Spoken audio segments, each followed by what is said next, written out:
Et puis quand j'ai découvert le fauteuil roulant, je me suis dit: «Mais ça, c'est un objet fabuleux, en fait», pour comprendre justement, notre relation aux objets techniques.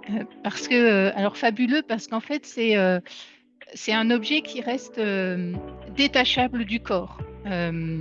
Puisque effectivement, on n'est pas c'est pas une prothèse au sens strict, en fait. Mmh. C'est pas quelque chose qui est attaché au corps et puis en même temps, c'est quelque chose qui est très proche du corps. Et donc Oui. qui permet en fait, aussi d'analyser, justement les différents rapports qu'on peut avoir avec un objet technique.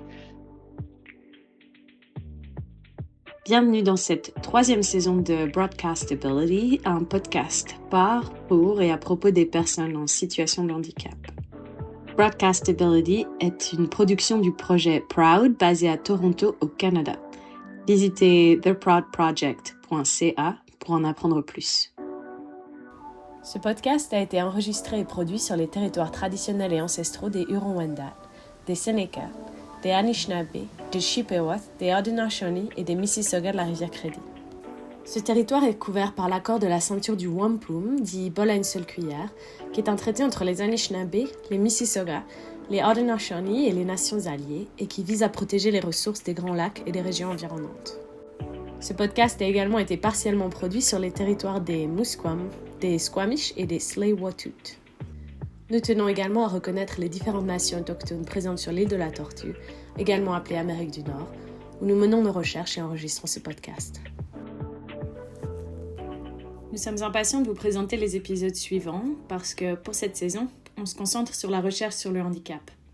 Nous voudrions mettre en lumière certains individus qui se consacrent à des projets de recherche à propos du handicap, à différents niveaux et à des endroits différents. Nous interviewons des étudiants, des défenseurs des droits de la personne, des universitaires et des professionnels qui nous offrent différentes perspectives sur les manières de faire de la recherche sur le handicap. Dans cet épisode, Charlotte Flamand me rejoint en tant que co-animatrice. Charlotte, peux-tu te présenter, s'il te plaît? Alors bonjour à tous, je m'appelle Charlotte Flaming et je suis assistante de recherche avec le projet Proud. J'ai étudié la neuropsychologie en Belgique et je m'intéresse aujourd'hui à l'étude du handicap. Et je suis très heureuse de prendre part à cette discussion qui s'annonce vraiment intéressante. Aujourd'hui, nous parlons avec la sociologue et chercheuse française sur le handicap Myriam Winans. Elle est originaire de Belgique et est chercheuse à l'INSERM en France. INSERM, ça signifie l'Institut national de la santé et de la recherche médicale. Et son objectif est de promouvoir la santé de tous par l'avancement des connaissances sur la vie et la maladie, sur l'innovation thérapeutique et la recherche en santé publique. Professeur Winans dirige une équipe de recherche qui se concentre sur les relations entre les personnes et leurs fauteuils roulants. Cette conversation touche à plusieurs sujets au-delà de sa recherche actuelle. Les origines du langage, l'altérité, la philosophie et le handicap. D'accord, donc je suis Myriam Winans. Alors je suis donc une femme, et donc je ne suis pas en situation de handicap, je ne suis pas handicapée et je suis sociologue, et je travaille, à l'INSERM, donc qui est l'Institut de la santé, de la médecine et de la recherche médicale en France. Donc qui est un institut qui regroupe, plutôt des chercheurs en sciences qu'on dit dures, donc plutôt en biologie, en médecine, mais qui a aussi, quelques laboratoires en sciences sociales et humaines. Voilà et donc je travaille sur les questions de handicap depuis maintenant un certain temps, hein, puisque j'ai commencé à travailler sur cette question à la f pendant ma thèse et puis, surtout après ma thèse, donc à la fin des années 90. Et depuis donc j'ai suivi ce fil, dans mes recherches. Quelles sont les racines de vos intérêts dans le sujet du handicap? Alors, je dirais que c'est peut-être un croisement de différentes choses. C'est d'abord un peu les, hem, heu, les aléas. qui sont pas vraiment des aléas, mais le résultat en fait d'une trajectoire à la fois professionnelle et aussi d'une trajectoire de mes intérêts en fait. Donc moi en fait j'ai une formation de base en philosophie. J'ai commencé par faire la philosophie en Belgique d'ailleurs, à Namur et puis à l'université de Louvain-la-Neuve. Euh, voilà, donc j'ai un point commun avec vous, Charlotte, puisque je suis belge aussi, mais j'ai immigré en France. Vous me disiez que votre nom sonnait belge. Oui. Donc voilà, donc j'ai commencé par faire la philosophie et ce que j'aimais beaucoup dans la philosophie, c'est que c'est en fait une discipline qui nous apprend vraiment à nous questionner sur le monde. Et j'étais très intéressée notamment par les questions, par le temps et par l'espace, et par la relation avec les objets techniques. Mais en fait, ce qui me dérangeait dans la philosophie, c'est que c'est une discipline, c'est un peu comme les mathématiques. En fait, on pose un certain nombre de postulats de base et puis on joue avec tout ça et puis voilà, on pose des règles et c'est très agréable. En fait, c'est comme un jeu finalement, les mathématiques et la philosophie aussi, mais c'était très éloigné de la réalité. Et donc après cette formation, donc j'ai fait 4 ans de philosophie. J'ai fait un master qui était un master spécialisé dans ce qu'on appelle en anglais les Science and Technology Studies. Et en fait, quand je suis passée donc sur ce master, ce qui m'intéressait, c'était vraiment cette question donc du rapport aux objets techniques, de l'expérience du temps, de l'espace. Le corps aussi, c'est quelque chose qui m'intéressait beaucoup. Alors, dans le cadre de ce master, finalement, j'ai travaillé sur la poupée, voilà, sur la manière dont les enfants jouaient et interagissaient avec des poupées. Et suite à ce master, voilà, j'étais toute jeune, hein, j'avais 22, 23 ans, donc je ne savais pas trop ce que j'allais faire dans la vie avec de la philosophie. Et puis cet intérêt quand même pour les objets techniques. Et là, ma directrice de mémoire m'a dit, mais va voir à Paris, ils cherchent des gens pour faire des thèses. Et donc j'ai été me présenter au Centre de sociologie et de l'innovation, où j'ai rencontré donc Bruno Latour et j'ai aussi rencontré Michel Calon et Vololona Rabearizoa, qui à l'époque cherchait quelqu'un pour travailler sur la compensation des incapacités, sur la politique de compensation des incapacités plutôt, qui était menée par l'AFM. Donc l'AFM, c'est l'Association française contre les myopathies. Donc, il y a une grosse association, c'est l'association pour ceux qui connaissent, qui organise le Téléthon en France, donc qui récolte des fonds pour les malades, pour la recherche sur les maladies neuromusculaires.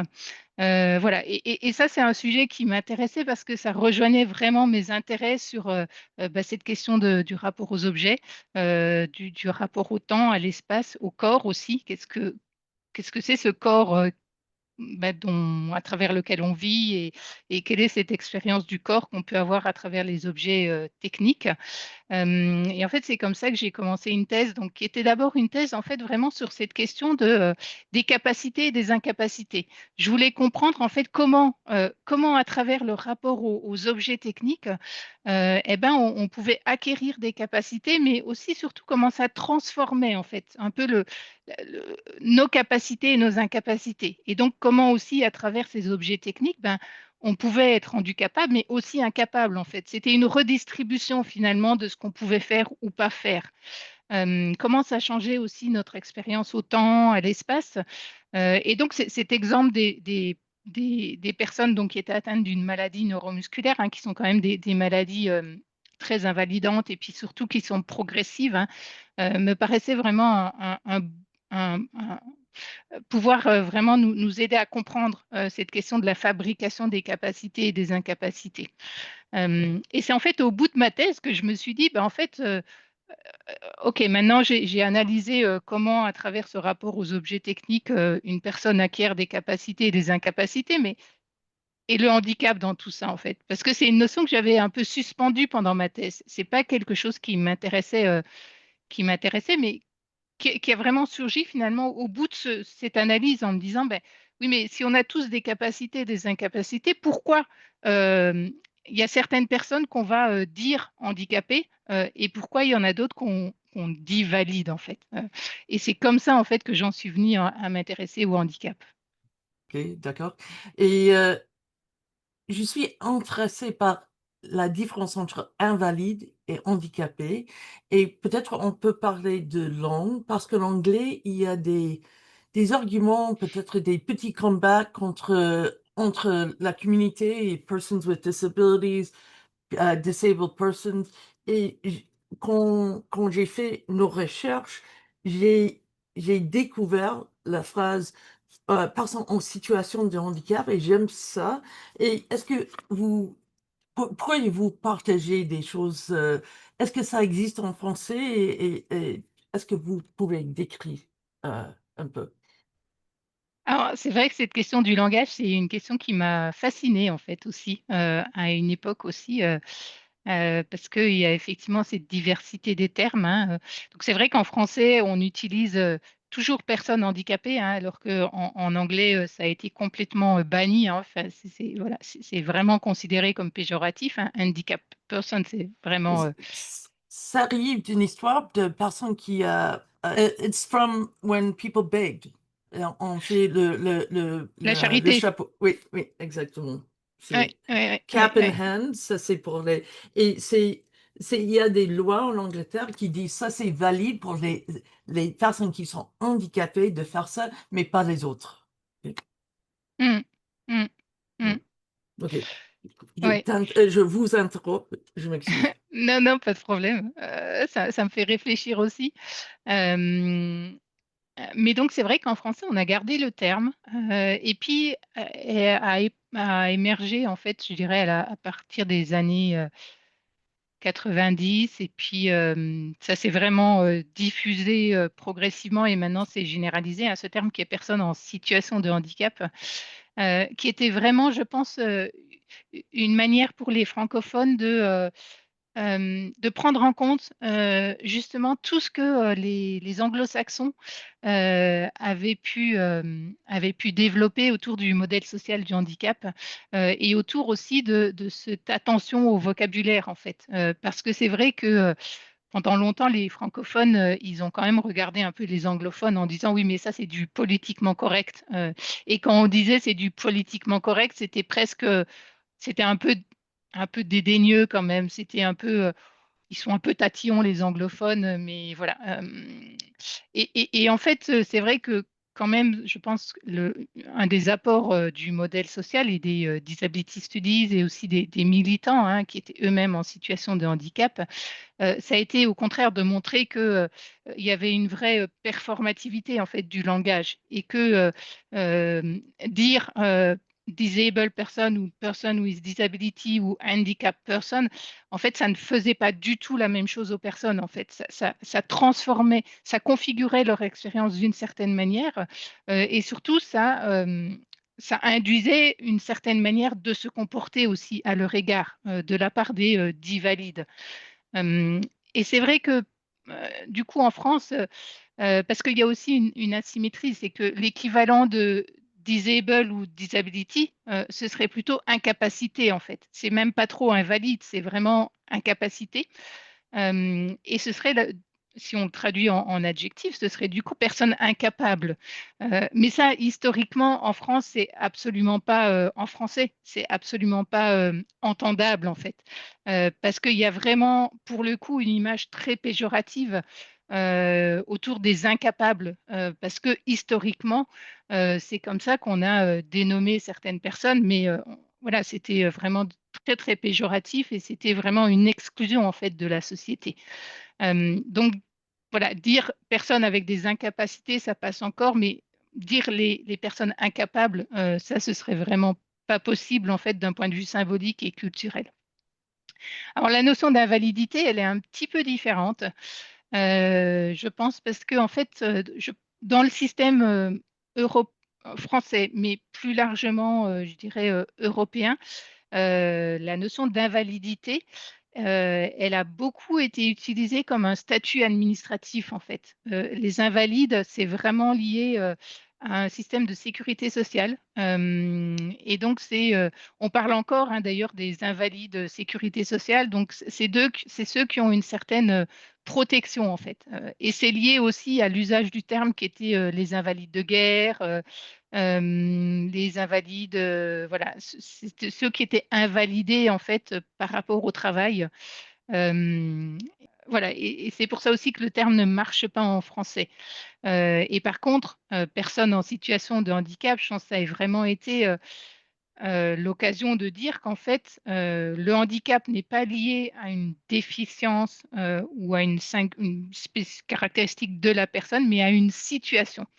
Oui. Et ça prenait en compte aussi, je pense, la spécificité française qui était de dire, dans cette situation, il y a c'est une interaction en fait entre des caractéristiques personnelles et des caractéristiques environnementales. Parce que les Et Français aussi la sont, technologie aussi, OK? voilà, voilà, voilà. Parce que je pense que Je les pense que Français, c'est une oui, relation de trois. Oui, oui, oui, oui. oui, oui, oui, oui. Parce que je pense que les Français sont toujours aussi moins radicaux que les anglophones dans les déplacements qu'ils font. C'est ça, en tout cas au niveau du langage. Ah, Je sans pense problème. que de temps en temps, les conversations de langage en anglais cachent un peu que la situation ne change beaucoup. Oui? Et ça, ça reste. Il y a une exclusion pour les personnes qui sont handicapées. Et ça, c'est... Oui, de temps en temps, je suis frustrée par ça, parce que nous parlons beaucoup de langage, mais il y a beaucoup d'autres choses qu'on doit faire. OK. Est-ce que vous avez des liaisons privées ou personnelles avec le handicap? Est-ce que vous avez des amis ou des cousins, des personnes en votre famille qui ont des handicaps? Non, Non, non. non, non. Pour le coup, et ça, c'est vrai que parce que c'est une question qui revient souvent quand on travaille sur le Oui, bien handicap. sûr. Oui, Alors peut-être moins maintenant, j'irais peut-être moins maintenant, mais quand j'ai commencé à faire mes recherches, elles revenaient systématiquement. Parce que je pense qu'à l'époque, donc surtout en France, hein, il y avait très peu de recherches sur le handicap et les gens ne concevaient pas qu'on puisse s'intéresser au handicap si on n'était pas soi-même, soit directement concerné, soit effectivement avec oui, des personnes dans l'entourage. Et donc non, en fait, voilà, mes enfants, j'ai trois enfants, mais ils sont en bonne santé et autour de moi, enfin, en bonne santé. De toute façon, on peut être en situation de handicap et en bonne santé, c'est pas lié, oui. mais je voulais dire, ils sont valides. Voilà, et autour de moi, il n'y Nous, a pas de. nous partageons un peu d'histoire, je ne sais pas, éducative, parce que j'ai étudié les philosophes politiques, OK, quand j'ai fait mes études. Et c'est intéressant pour mes collègues qui sont sciences politiques, c'est très difficile de leur convaincre que le handicap est un vraiment sujet politique et de la justice. Et Hmm, c'est pour moi, je pense que l'idée d'une personne handicapée, c'est un bon exemple pour les études de démocratie, d'égalité, parce que l'idée d'autonomie est détruite un peu par le handicap.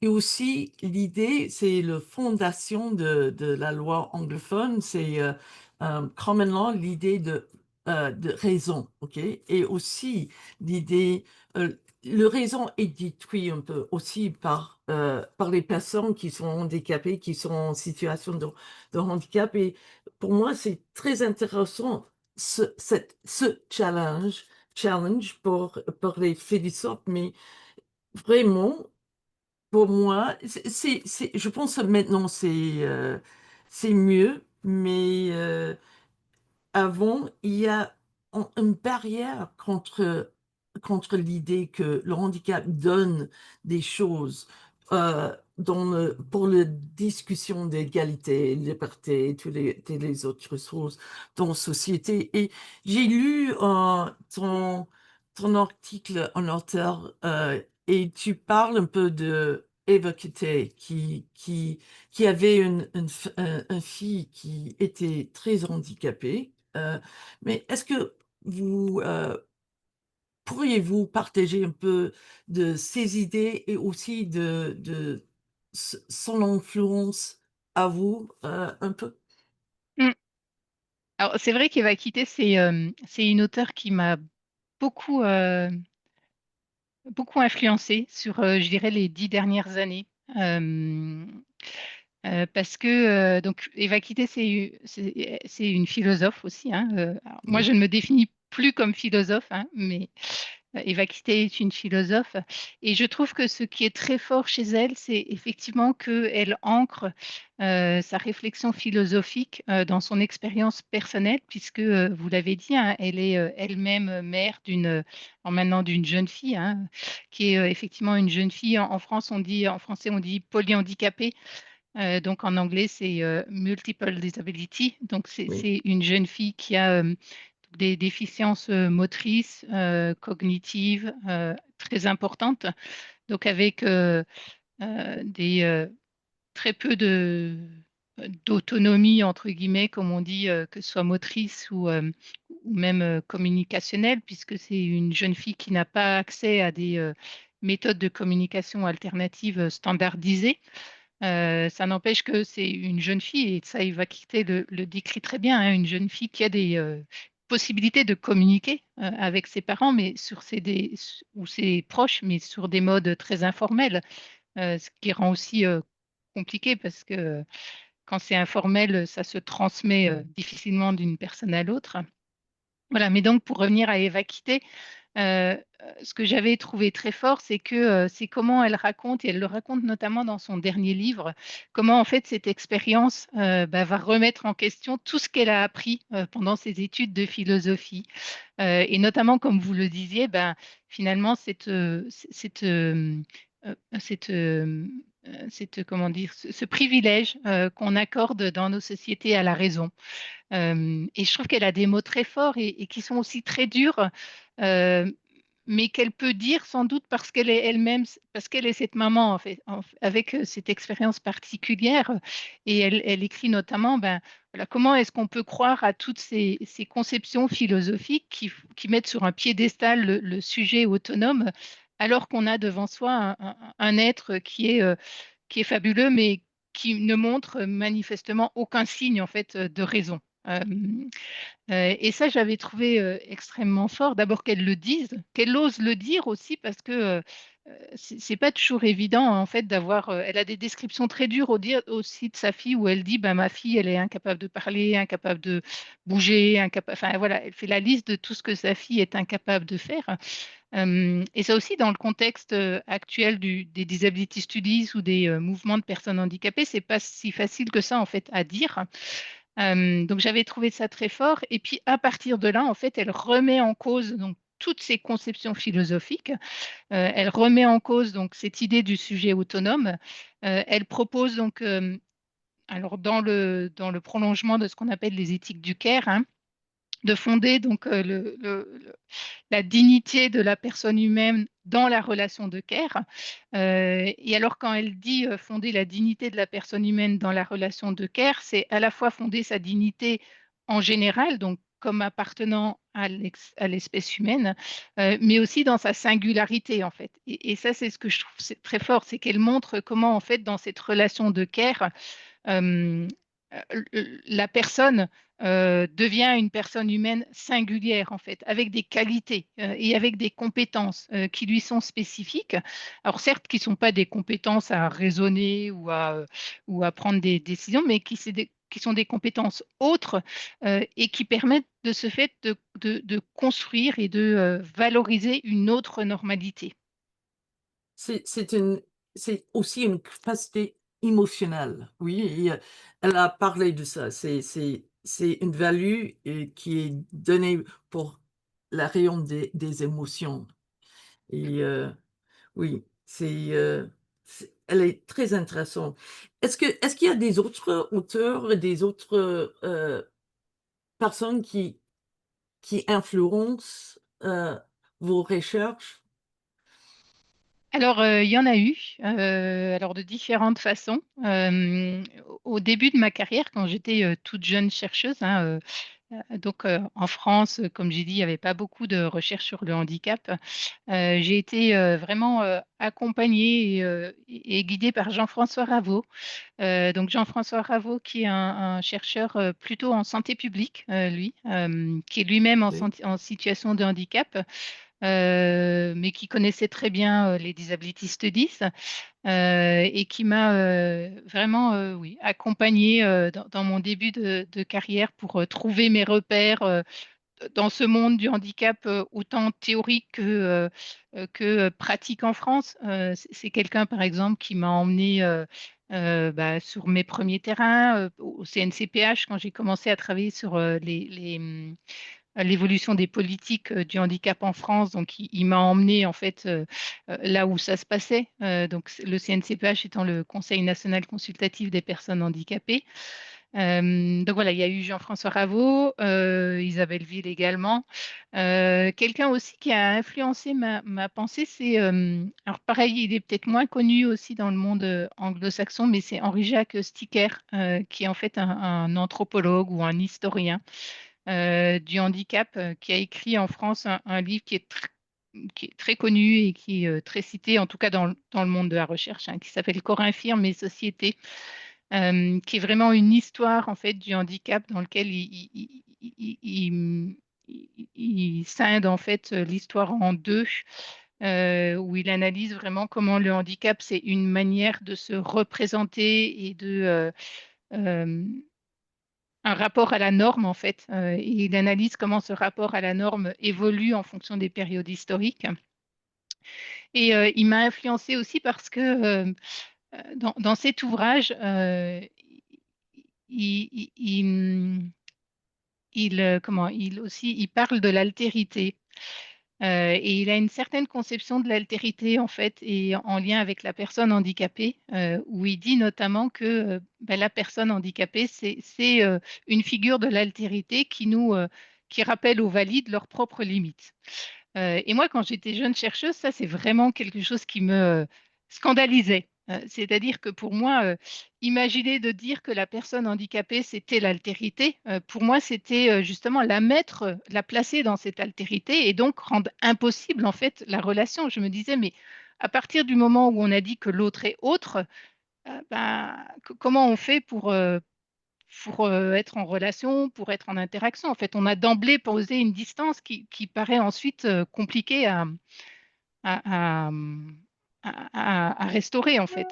Donc, c'est vraiment quelque chose voilà, contre lequel je me suis presque positionnée au début, en disant, ben non, en fait, il faut d'abord essayer de comprendre comment les personnes, elles se fabriquent dans la relation. Et comment c'est dans la relation qu'on acquiert des capacités, des incapacités, mais aussi, du coup, des qualités. Et puis, en fait, maintenant, quand je relis ces travaux, je me dis, mais il y a peut-être quand même quelque chose à comprendre, il y a peut-être une interrogation à avoir autour de cette question de l'altérité. Et ça, c'est donc lié au fait que je relis ces travaux, c'est lié aussi au fait que j'ai entamé depuis maintenant 4 ou 5 ans une recherche sur les familles dont un des membres est polyhandicapé. Donc vraiment des personnes comme la fille d'Eva Quittet. Et c'est vrai que là, en fait, donc c'est des personnes qui sont, donc je l'ai dit, avec des déficiences très importantes, des difficultés de communication très importantes. Et là, en fait, je me suis dit, bah, oui, il y a certains moments, quand les parents nous décrivent leurs enfants, il y a certains moments, ils les décrivent comme des personnes qui sont effectivement autres. Et c'est ça qu'il faut essayer de comprendre, en fait. C'est comment parfois dans la relation, euh, eh ben, il y a production ou il y a fabrication d'une altérité qui fait que là, oui, il y a une espèce de distance presque incommensurable qui se crée. Pour vous donner un exemple, peut-être pour que ça devienne plus précis, je pense notamment, alors là, c'était dans un récit écrit et publié par une maman qui raconte la journée de son anniversaire, en fait. Donc, c'est le jour de son anniversaire. Et là, une jeune fille donc, qui est polyhandicapée. Et elle explique comment tout au long de cette journée, cette jeune fille a des comportements violents. Donc, elle commence en fait par quand c'est le matin, elle commence par, parce que c'est quand même une jeune fille qui a une certaine mobilité, elle commence par aller déféquer dans la salle de bain. Après, au petit déjeuner, ça se passe mal. Pendant toute la journée, elle répète, mais d'abord, c'est pas ton anniversaire, et puis c'est Noël. Donc, c'est une personne aussi qui a quand même un certain langage, hein, mais qui est compliqué. Ensuite, elles vont se promener, faire des courses. Et puis là, la jeune fille, de nouveau, a des comportements très violents où elle réclame, je ne sais plus si c'est un ballon ou une pâtisserie, sa maman lui accorde. Et puis elle réclame à rentrer, voilà, alors que sa maman a envie de continuer à se promener. Elles vont dans la piscine après, et puis là, c'est pareil, ça se passe de nouveau très mal. La jeune fille se met toute nue, ce qui fait réagir sa maman parce que bah, sa maman, elle considère que, enfin, il faut garder une certaine intimité et que ça peut être dangereux de se déshabiller comme ça. Et la maman finit par réagir elle-même de manière très violente, en fait. Elle finit par, je pense, la gifler. Et dans son livre, elle écrit en fait ce que ça lui fait aussi d'arriver à cette violence. Euh, et là, je me suis dit, bah oui, là, en fait, dans ces interactions au fur et à mesure de la journée, on voit comment finalement se fabriquent deux personnes qui sont effectivement deux altérités, en fait, qui ne se comprennent pas, en fait, qui ne trouvent pas moyen d'interagir. Et voilà, et c'est là que j'ai repensé aux travaux d'Henri-Jacques Sticker en me disant, bah oui, dans certaines situations, finalement, euh, il peut y avoir fabrication d'altérité qui devient incommensurable, en fait. Voilà. Il y a beaucoup de choses à penser ici. OK. Est-ce que vous pouvez pourriez-vous parler un peu de vos de votre équipe et de votre, institut? Alors, en fait, en France, la recherche, elle a une structure qui est toujours très compliquée à expliquer pour des non-français. Donc, je suis intégrée dans un centre de recherche qui s'appelle, donc mon employeur, c'est l'INSERM. Mais en fait, l'INSERM, c'est un institut qui a après des centres de recherche qui sont dispersés partout en France. D'accord, Et donc, moi, je suis intégrée dans un centre de recherche qui est un centre de recherche en sciences sociales de la santé. Donc, on est à peu près 30-40 titulaires. Mais donc, on travaille, ce qui nous rassemble, c'est la santé. Mais donc, il y en a finalement assez peu qui travaillent sur le handicap.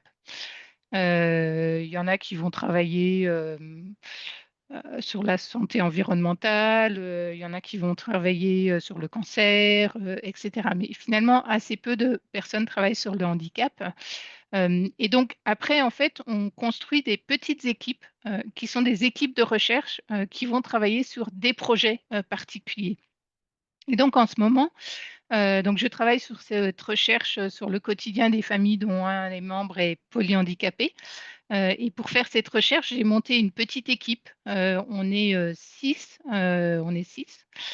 Et dans cette équipe, on est principalement des sociologues, mais il y a aussi un chercheur-acteur qui est en fait un chercheur qui travaille dans une association qui s'appelle Andéo, qui est une association qui s'est donnée pour objectif d'améliorer l'accès aux droits des personnes handicapées et qui, pour ça, mène des recherches-actions. Donc, il y a lui. Après, on a aussi une médiatrice, parce qu'en fait, Polyordinaire, c'est un projet de recherche participatif. Et donc, j'avais envie, en fait, d'inclure et de faire participer des parents à toutes les étapes de la recherche.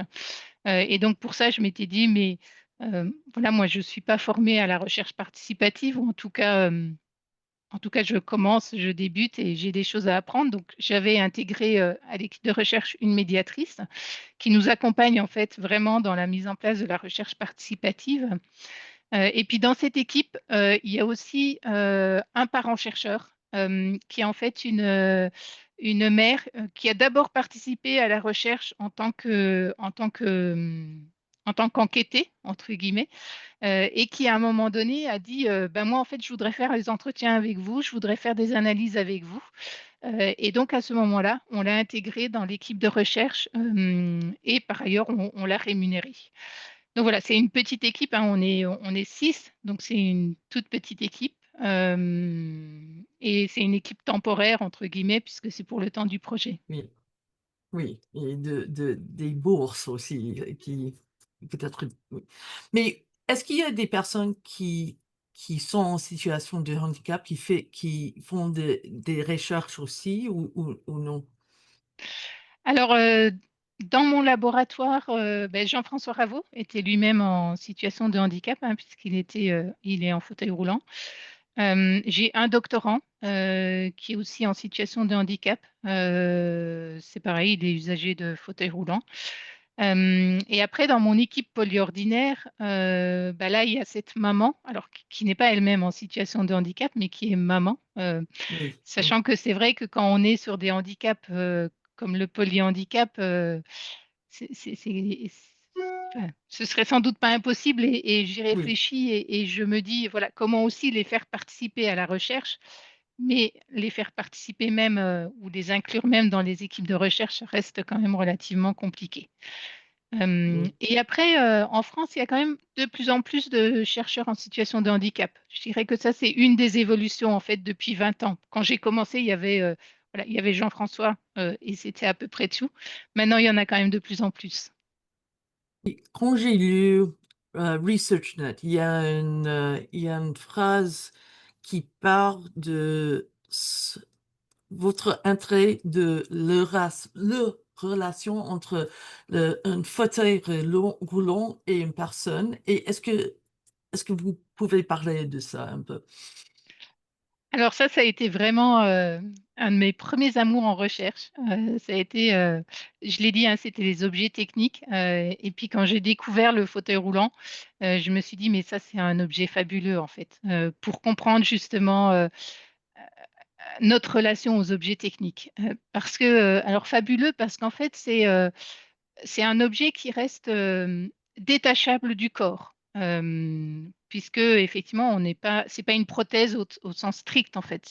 Mhm. C'est pas quelque chose qui est attaché au corps. Et puis en même temps, c'est quelque chose qui est très proche du corps. Et donc Oui, qui permet en fait aussi d'analyser justement les différents rapports qu'on peut avoir avec un objet technique, depuis des rapports très instrumentaux, parce que c'est vrai que voilà, j'ai fait beaucoup d'entretiens avec des utilisateurs de fauteuils roulants et il y en a certains qui ont un rapport très instrumental au fauteuil roulant. En fait, c'est le fauteuil roulant, c'est ce qui leur permet de se déplacer.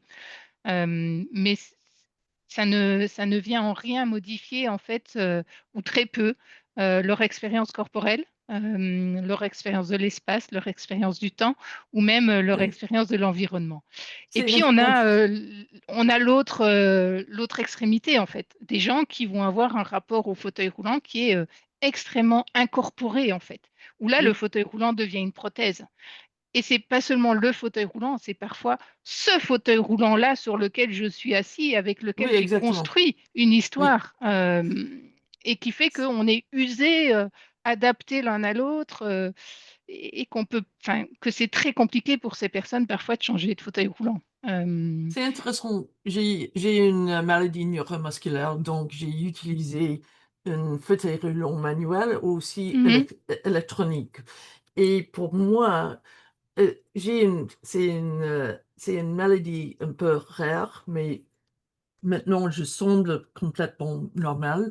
Mais de temps en temps, je deviens un tétraplégique, un quadriplégique, je ne peux pas respirer, toutes les choses. Et quand le fauteuil roulant, quand le jour arrive que je peux l'utiliser, je peux s'asseoir dans cette chaise, ça c'est une liberté, c'est wow pour moi, c'est vraiment, oh, je peux bouger, je peux aller ici, je peux aller, ça me donne l'autonomie et aussi c'est la même pour une chaise manuelle, une fauteuil roulant manuel, mais c'est une relation. J'ai des enfants et quand les années sont étaient petits, j'ai utilisé une chaise roulante tout le temps et mhm. j'ai une règle, tu peux jouer avec cette chaise, mais quand je demande la chaise, c'est absolument nécessaire que la chaise arrive maintenant. Oui. Et aussi, c'est absolument nécessaire que toutes les choses qui sont par terre et n'est pas là. ne sont pas là, oui, et c'est intéressant, mais il y a vraiment, pour moi, c'est ça donne la liberté, pour moi, et vraiment, c'est la technologie est vraiment fantastique pour les personnes qui sont en situation de handicap, et et je pense si il y a une personne qui qui habite dans une région, bon, ou peut-être dans une époque il n'y a pas des, des lunettes, mais il y a mais cette personne a besoin des aides, et dans cette époque et dans cette région, cette personne est handicapée. Mais si Mm, cette personne existe ici, cette personne n'est pas handicapée. Et ça, c'est la relation entre le temps, la région, la technologie, l'endroit et la personne. C'est très intéressant pour moi mm. aussi. Il y a ça, mais il y a aussi, moi j'avais été étonnée par le fait que parfois des personnes avec des niveaux de déficience similaires, des niveaux d'équipement aussi similaires, ne développaient pas du tout justement les mêmes. Alors moi, j'avais parlé d'habileté en fait, pour différencier justement des capacités et des incapacités. Et là, ça m'avait aussi interrogée. Je me disais, mais voilà, pourquoi est-ce que des personnes qui sont dans le même type d'équipement, avec le même niveau de déficience, finalement, les habiletés qu'elles vont développer sont parfois très, très différentes. Et ça, alors ça s'explique sans doute par plein de facteurs, hein, et certains, la sociologie n'y a sans doute pas accès, hein. Il y a sans doute aussi des facteurs psychologiques, hein. La sociologie, souvent, elle ne va pas vers là. Mais il y a aussi des facteurs parfois liés aux trajectoires biographiques des personnes, aussi à la manière dont elles mobilisent ou pas les ressources de leur environnement. Et ça, je trouvais intéressant aussi. Et aussi parfois simplement la manière dont elles perçoivent le fauteuil roulant. Je me souviens d'une dame qui me disait, mais moi, le fauteuil roulant, c'est un intrus, en fait. C'est c'est, euh, c'est une dame qui avait eu un accident de voiture, et donc Mhm. que je rencontrais aussi à un moment de sa trajectoire, hein. L'accident était relativement récent. Euh, et donc, voilà, pour elle, le fauteuil roulant, c'était encore très compliqué, et elle le vivait vraiment comme un étranger, en fait. Elle n'arrivait Mhm. pas à le voir comme cet outil cet instrument de liberté que vous décrivez. C'est intéressant. OK.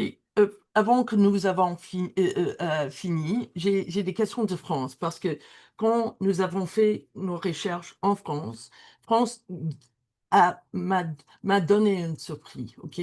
Parce que la loi de 6% existe, et je pense que aussi la loi est renforcée, et les lois ici ne sont pas renforcées dans la même manière.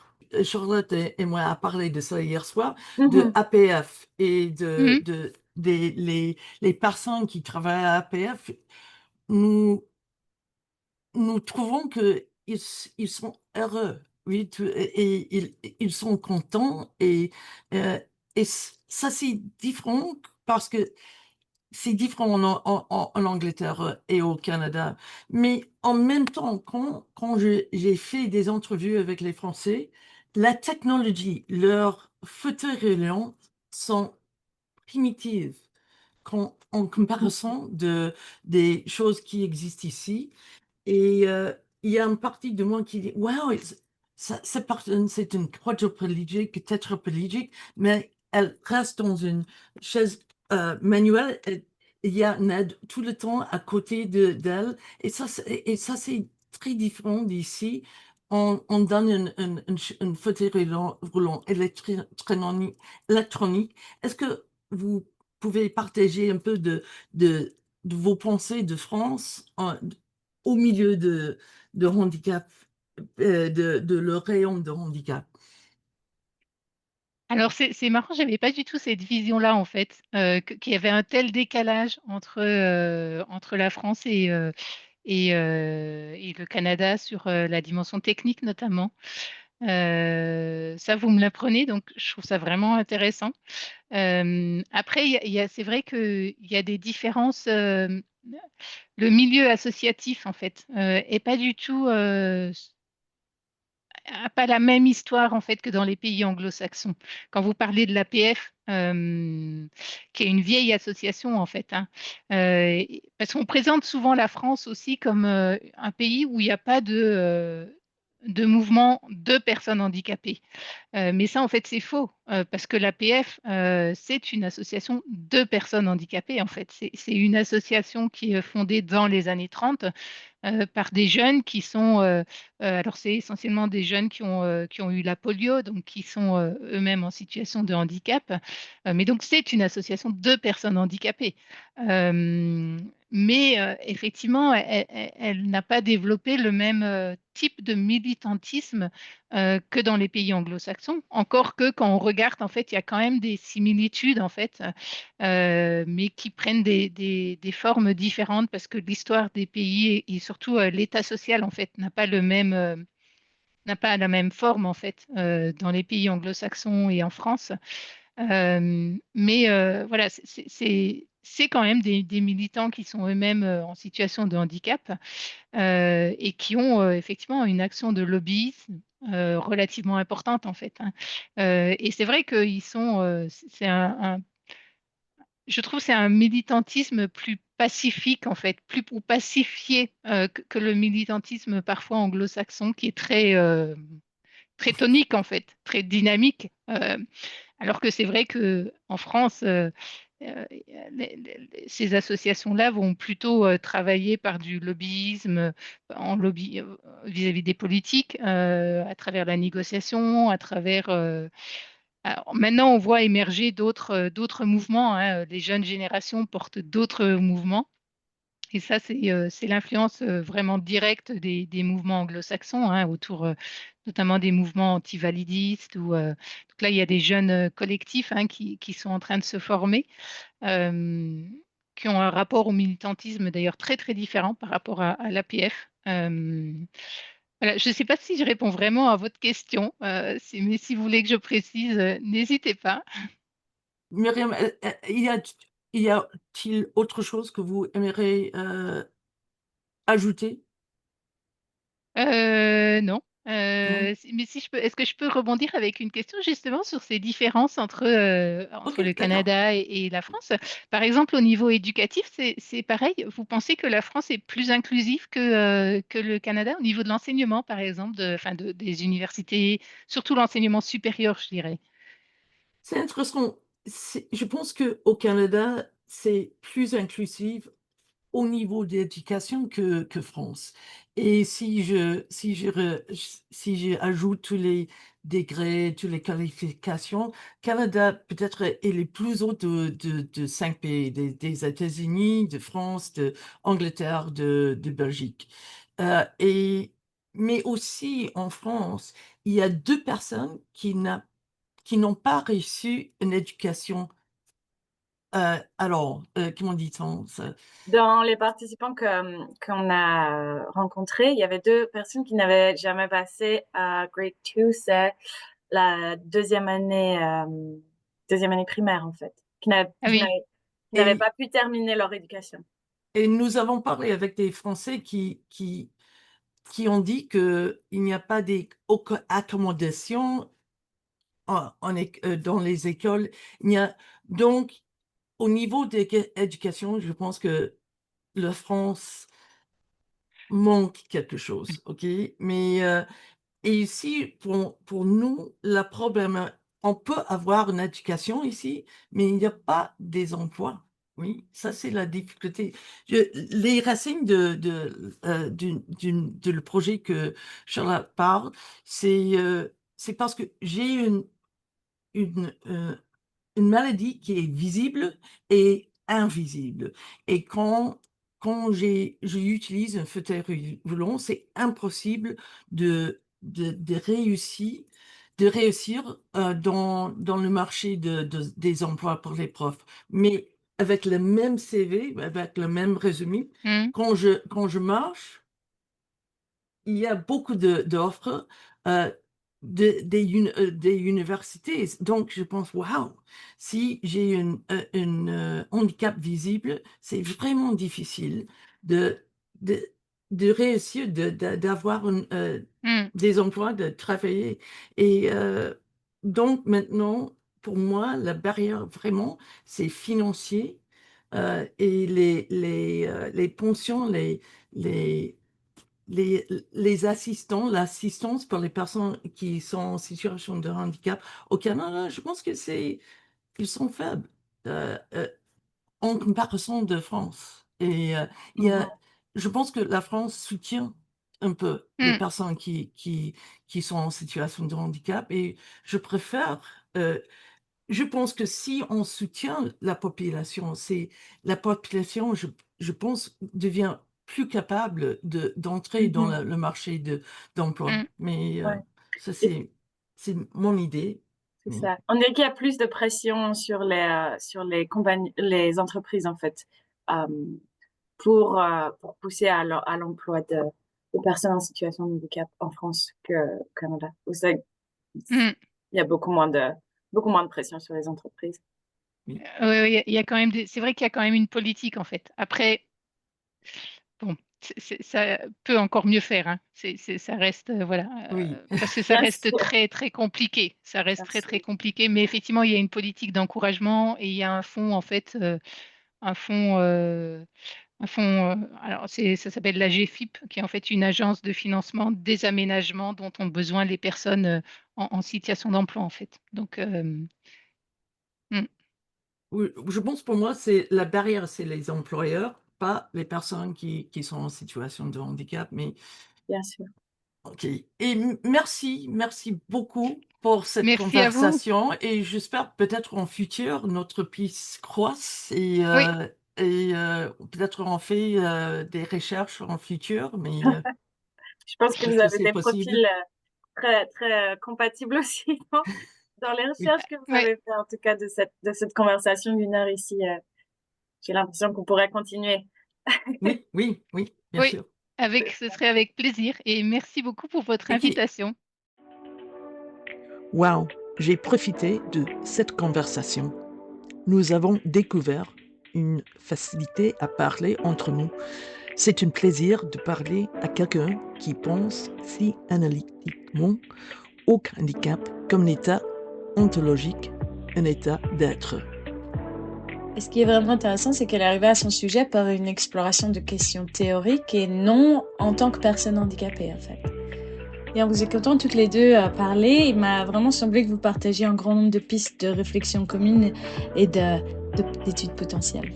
Oui, j'ai ressenti la même chose. J'espère que nos auditeurs l'ont apprécié autant que nous.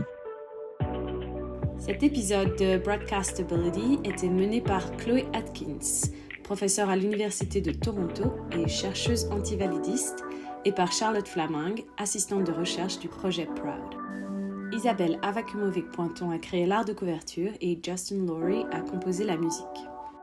Broadcastability se trouve sur Apple Music et Spotify, ainsi que sur broadcastability.ca. Visitez notre site fr.theproudproject.ca pour plus d'informations.